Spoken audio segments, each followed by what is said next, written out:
एक भाई होने के नाते आपको समझाना मेरा धर्म था और मेरा कर्तव्य आपके संकट का निवारण करना है। मेरे कटु शब्दों को क्षमा करना बड़े भैया। ये समय बातों का नहीं, बाणों का है। मुझे विजयी होने का आशीर्वाद नहीं देंगे भैया? सहस्त्र वर्ष बीत गए, परंतु तुम अपने भाई को न जान पाए। मैं वो रावण हूं जिसके मन में अपने विश्वासघाती भाई विभीषण के लिए भी आयुष्मान भव का आशीर्वाद है। और तुम एक बार निर्णय कर लो तो इस संसार में कौन तुम्हें रोक सकता है। जाओ और काल बनकर बरसो और जीत की हुंकार के साथ लौटना। भैया, आप केवल शुभ समाचार की प्रतीक्षा कीजिए। मैं आपका और लंका का मान झुकने नहीं दूंगा। आज इस युद्ध और उस वनवासी का अंत निश्चित है।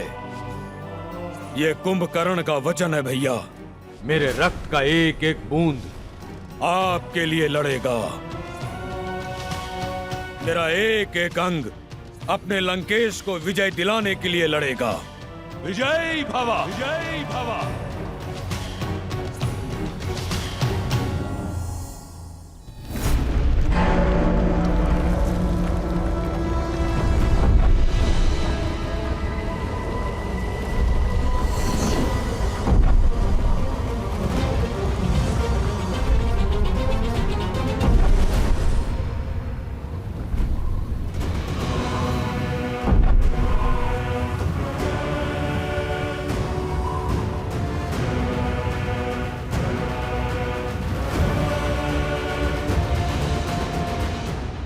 वीर राक्षस कुंभकर्ण की, कुंभकर्ण की, वीर राक्षस कुंभकर्ण की, कुंभकर्ण की, वीर राक्षस कुंभकर्ण की, कुंभकर्ण की, वीर राक्षस कुंभकर्ण की, कुंभकर्ण की।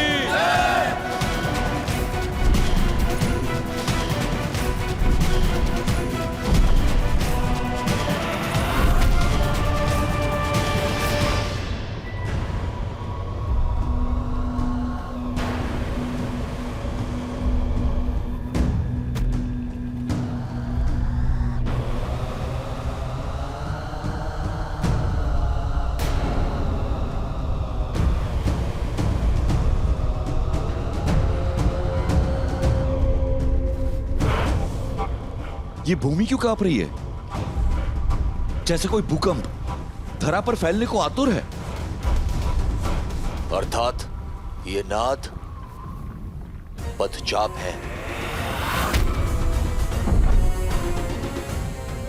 लगता है दशानन ने 6 माह की निद्रा पूरी होने से पहले ही कुंभकर्ण को उठा दिया। रावण ने अधीर होकर स्वयं अपने विनाश को ललकारा है। अब कुंभकर्ण ना अजय है ना अमर। आपकी योजना सफल हुई प्रभु, किंतु क्षमा प्रभु, वरदान का कवच ना होने के पश्चात भी कुंभकर्ण बहुत बड़ा संकट है। आज बल में उसका कोई सानी नहीं। यदि वो चाहे तो एक ही दिन में हमारी संपूर्ण सेना और इस युद्ध को समाप्त कर सकता है।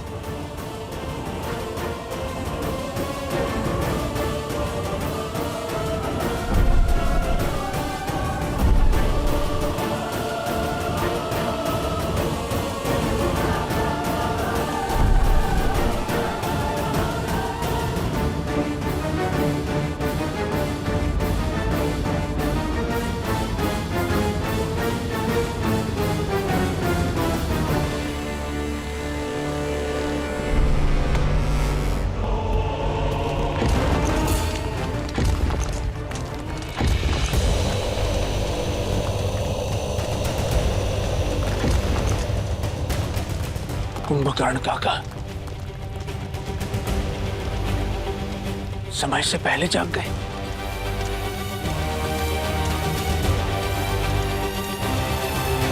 दे रहा है। और मुझे श्री राम का तेज। सत्य कहा तुमने। रावण का बल युद्ध भूमि में जा रहा है और अब कभी लौटेगा नहीं।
कहाँ है तुम्हारा श्री राम?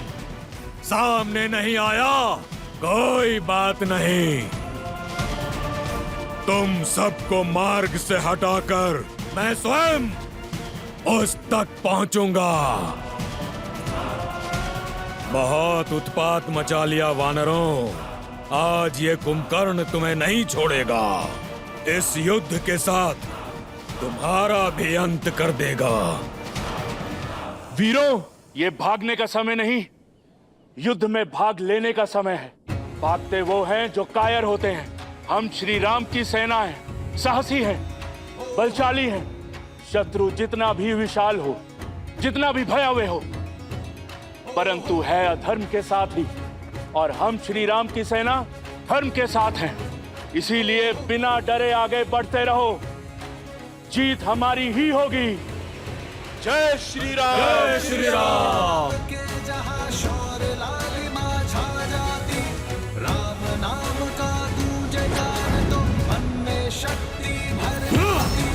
अंगद!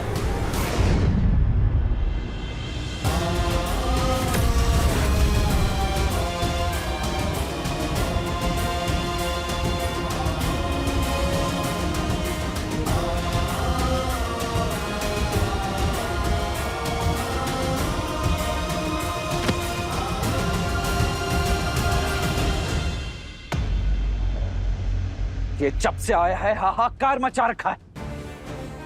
हम किस क्षण की प्रतीक्षा कर रहे हैं भैया? इसकी निद्रा भी पूरी हुई नहीं है। चलिए हम चलकर इससे सदा सदा के लिए निद्रा दे देते हैं। नहीं प्रभु, कुंभकर्ण मेरा भाई है, मैं इसे भली भांति जानता हूं। ये दशानन के साथ अवश्य है, किंतु इसके मन में कोई पाप नहीं। आप केवल एक बार मुझे इसे समझाने का, इससे बात करने की आज्ञा दीजिए। वो धर्म और अधर्म के बीच का भेद जानता है। भाई के स्नेह में कदाचित आप भूल रहे हैं विभीषण जी। इस समय वो आक्रमण कर रहा है और क्रोध की अग्नि समझ को भस्म कर देती है। ऐसे में यदि उसने आप पर आक्रमण कर दिया तो नहीं, इस समय आपका वहां जाना उचित नहीं है। नहीं लक्ष्मण जी, कुंभकर्ण मुझसे बहुत प्यार करता है, वो मुझे कुछ नहीं करेगा। विभीषण का कथन उचित है लक्ष्मण। इस युद्ध का उद्देश्य अधर्मियों का नहीं, अधर्म का नाश करना है। धर्म के मार्ग पर चलने का अवसर तो घोर अपराधियों को भी मिलता है। इस अबुद्धि को भी एक अवसर अवश्य मिलना चाहिए। जाओ विभीषण, और अपने भाई को धर्म के पावन आंचल में आने का अवसर दो, इससे पहले कि अधिक विलंब हो जाए। उसे अन्याय करने से बचा लो।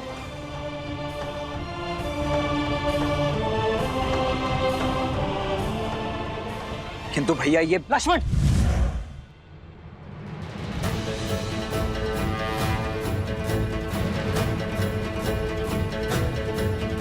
आक्रोश जोश क्रोध का ये क्षण है प्रतिशोध का, ललकार और पुकार का ये क्षण है अति विरोध का। विभीषण को अपना कार्य करने दो लक्ष्मण, हमें इन राक्षसों को रोकना है।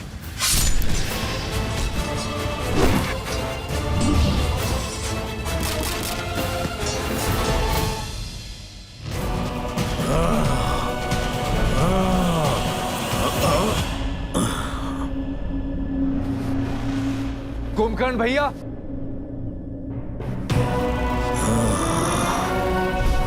मत छुओ मेरे चरण विभीषण। धर्म के पथ पर चलने वालों को अधर्मियों से आशीर्वाद कहाँ मिलता है। आज भले ही हम दोनों अलग दिशाओं में खड़े हैं, किंतु है तो भाई ही ना। क्या अपने इस छोटे भाई को बात करने का एक अवसर भी नहीं देंगे?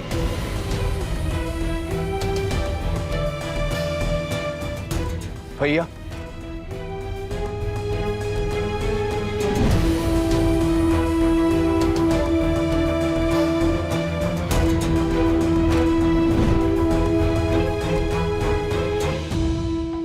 कभी सोचा नहीं था जिस भाई को इतने प्रेम से पाला वही हमारे जीवन लेने को आतुर होगा। युद्ध भूमि में शत्रुओं से जा मिलेगा, विश्वासघाती बन जाएगा। तुमने न केवल लंकेश के पीठ पर प्रहार किया है, बल्कि पूरी लंका के विश्वास को तार तार किया है। अपने भैया के विरुद्ध जाना मेरा निर्णय नहीं, नियति थी। मैं तो केवल वही प्रयास कर रहा था जिसके लिए वचनबद्ध था, जिसका आशीर्वाद मैंने ब्रह्मदेव से लिया था। दशानन भैया ने मेरा तिरस्कार किया तो शीश रावण के विरुद्ध खड़ा होगा, उसे राजद्रोही माना जाएगा, उसे मृत्यु का पात्र माना जाएगा। कितनी ही बार दशानन भैया को समझाने का प्रयास किया कि माता सीता को प्रभु श्री राम को सौंप दे और बचा ले इस राक्षस कुल को, किंतु किसी ने मेरी नहीं सुनी। जब लंका से त्याग दिया गया तो प्रभु श्री राम की धर्म की शरण में आना पड़ा। अद्भुत! धर्म के आवरण पर एक भाई का धर्म छिपा रहे हो विभीषण। लंका से निकाल फेंके तो मेरे समीप आते, माता केकसी के पास जाते, या यही बैरागी बन जाते। पर उस वनवासी के पास जाना तो अनिवार्य नहीं था। भैया किंतु इतने वर्ष भैया के साथ उनके साहस का लाभ उठाकर अब साथ छोड़ दिया। यदि भैया ने अधर्म किया है तो उस समय ही उनका साथ क्यों नहीं छोड़ा? जब भैया ने लंका हथियाई थी, कुबेर को निष्कासित किया था, जब तुम चट्टान पर से गिरने वाले थे, भैया छोड़ सकते थे तुम्हारा हाथ, पर नहीं छोड़ा, क्योंकि विष्णु भक्ति सही, परंतु तुम उनके भाई थे। वाद विवाद, धर्म अधर्म की बात बाद में, सर्वप्रथम भाई का धर्म निभाना चाहिए था तुम्हें। भैया को नारायण तक ले जाने का संकल्प करने वाले जब अवसर सिद्ध हुआ तो एक नर का हाथ पकड़कर उसे अपना नारायण मान लिए, उसके चरणों में जा छिपे, इसलिए कि उसने तुम्हें लंका का नया राजा लंकेश बना देने का लालच दिया। भैया, आप क्रोध में हैं, किंतु भीतर से आप भी जानते हैं कि आपका ये छोटा भाई स्वार्थी नहीं है। परमार्थ के लिए लंका छोड़ी। मैं भी अपने भैया का शुभ चाहता हूं। यदि आप भी अधर्म के विरुद्ध हैं, तो ये विध्वंस क्यों भैया? मैं साथ होता तुम्हारे विभीषण, यदि तुमने रावण भैया का विरोध लंका में रहकर किया होता, पर तुम लंका की सीमा पार कर शत्रु से मिल गए, और अब ये विरोध नहीं, विद्रोह है, विश्वासघात है लंका से। और मैं जो कर रहा हूं वो विध्वंस नहीं, सुरक्षा है, निष्ठा है मेरी अपनी लंका और लंकेश के प्रति। भैया, मेरी बात को समझने का प्रयास कीजिए।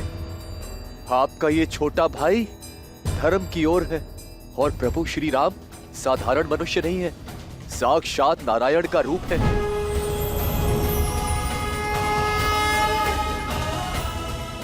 और माता सीता देवी लक्ष्मी का रूप। होंगे वो तुम्हारे भगवान, किंतु मेरे भगवान केवल मेरे रावण भैया हैं। कोई अस्तित्व नहीं था हमारा लंकेश के बिना।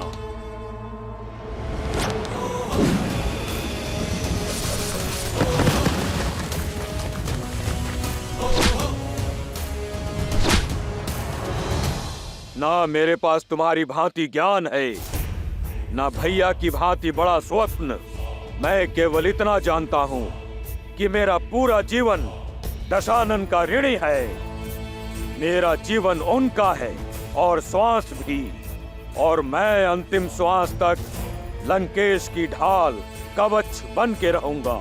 मेरे भाई के लिए मेरा अंग अंग लड़ेगा, तुमसे भी और तुम्हारे उस वनवासी नर से भी जिसे तुम सिंहासन के लालच में नारायण समझ बैठे हो। नहीं भैया, मुझे राजपाट, पद, प्रतिष्ठा किसी का लोभ नहीं। चाहे तो ये मुकुट क्या, मेरा जीवन ले लीजिए भैया, किंतु अधर्म का साथ छोड़ धर्म की ओर आ जाइए भैया। इससे दशानन भैया को भी अपनी भूल का आभास हो जाएगा और वो भी प्रभु श्री राम के शरणागत हो जाएंगे। तीनों लोगों के स्वामी को एक तुच्छ नर के आगे झुकाना चाहते हो तुम? एक भाई तो दूसरे भाई का अभेद कवच होता है, किंतु तुम वो बाण हो जिसने अपने ही भाई के हृदय को भेद दिया। भेदी हो तुम। संसार तुम्हें सदा विश्वासघाती के रूप में स्मरण रखेगा। रावण का भेदी कहेगा, घर का भेदी कहेगा।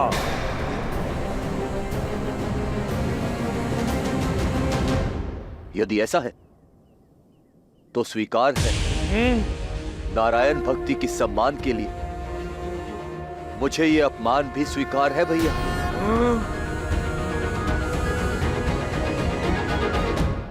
आज तक जिन देवताओं ने हमारे साथ केवल पक्षपात किया है, उनके लिए इतनी भक्ति अद्भुत।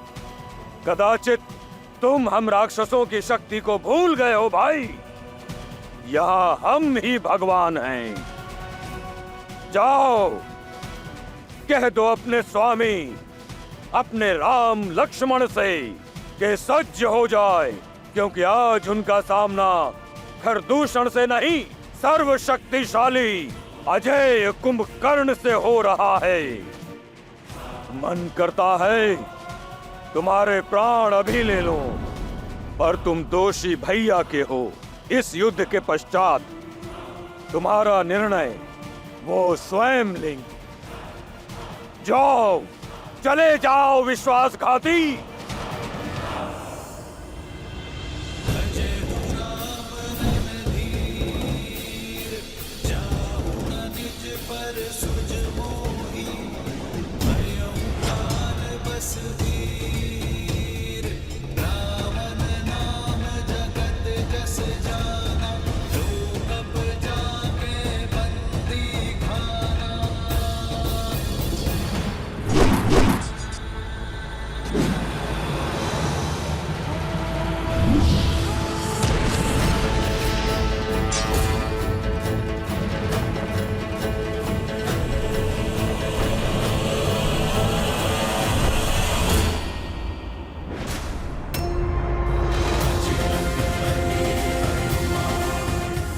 जय श्री राम।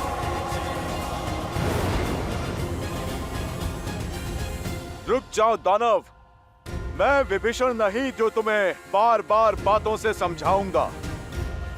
मैं संहार करूंगा। तुम करोगे मेरा संहार? तुम जैसे तुच्छ वानर से लड़ना मेरी क्षमता का अपमान है। जय श्री राम।